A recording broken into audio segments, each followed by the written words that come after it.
Well, I'm a firm believer in planning, and particularly medium-term planning, so that we break out of this short-term cycle where we're focusing only, like at the electoral level and that political cycle.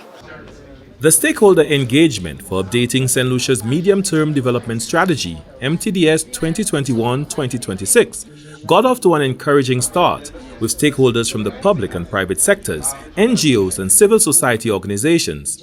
Permanent Secretary in the Department of Economic Development, Claudius Emmanuel, said due to significant changes in the socio-economic landscape, locally, regionally and internationally, and taking into consideration the priorities of the new administration, it has become necessary to update and strengthen the MTDS over a longer period.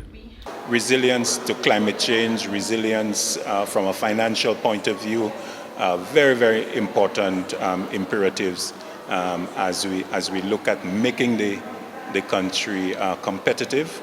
As we know, as a small island developing state, we are vulnerable.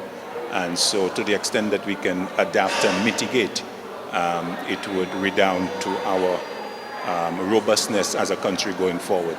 Because within the context of COVID and what's happening globally, the Ukraine war, for example, we are getting negative impulses in terms of rising prices. So it's important that we ensure that the necessary fiscal space is being safeguarded and that we remain competitive. Re-strategizing to get St. Lucia on a sustainable path of recovery is at the core of the MTDS. Stakeholders representing areas such as education, productivity and agriculture highlighted their importance at the planning table in the formulation of an updated MTDS. Education is actually absolutely critical.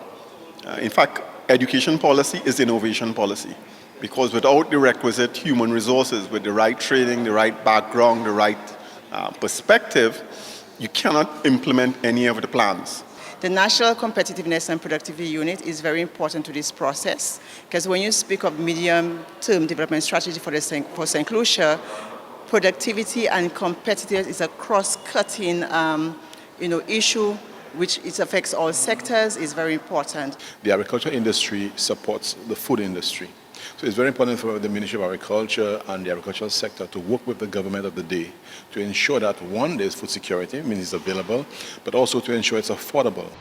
Areas such as infrastructure, health, social protection and citizen security will continue to remain a dominant feature of the MTDS. Well, infrastructure is very important to the economic development of any society, of any country. Because infrastructure is what speaks to your roads, your bridges, your means of communication. And if your means of communication are not maintained, if they're not upgraded as needs be with economic development, then essentially the economic fabric of your country, of your society crumbles. Health really affects all sectors. If you don't have a healthy workforce, your economic sector will suffer. So even when we look at our social protection, if we need healthy people. Social protection spans all of our other sectors within the economy. It is not a standalone sector that the Ministry of Equity has to deal with, but rather something that is cross-cutting. So we want everyone to understand that we are in this together. We want everyone, society, and the law enforcement agencies as well, to know that it is only together that we can accomplish and ensure that St. Lucia is safer. The Medium-Term Development Strategy 2021-2026 is scheduled to be presented to policymakers in November 2022 and will replace the 2020-2023 version.